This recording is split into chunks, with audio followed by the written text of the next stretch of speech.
Die komoetiesboer met volstruise, die van rooienskap hout, en Benjamin Lucas in die middel, sy skykie maak hom stout.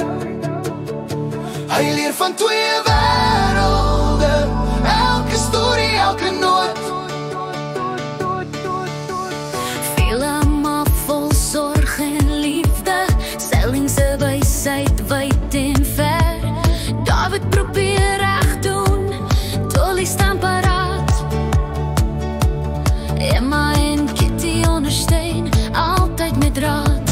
Benjamin is Vila se Hanskind, deel van die kros. En saam boer hulle met volstruise, groot en trots. Elke dag op die plaas, skryf hulle eie lot. Van rooiens se soutkappers van formaat, Elias draai almal 'n rad voor die oë. Tog droom hy van 'n geweer vir elke grootmoed se voor. Bartha is stil en onderdanig, Christoffel, Willem en Nina help met elke balk. Nina steek botteltjies in die bos weg, dis haar grootste geheim. Hulle leer dat arbeid en geduld alles beteken, maar liefde vir Lucas laat hulle nooit vergeet. Benjamin soos Vila omken, veilig en geliefd. Hy speel graag met sy skytjie, voel vry en groot. Lucas soos van rooiens omken, die see met die blou en baan, gesien en gevat.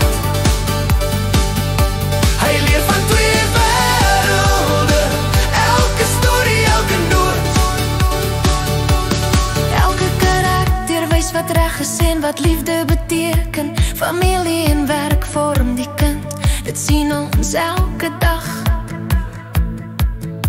Die groot boek hou alles op, Vila vertrou elke woord.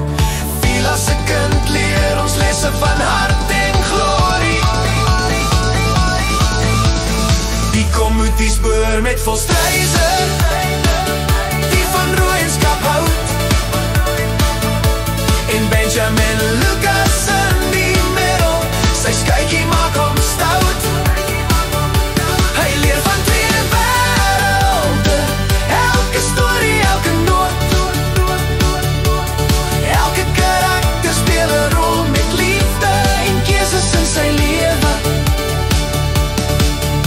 Die groot boek hou alles op, Vila vertrou elke woord.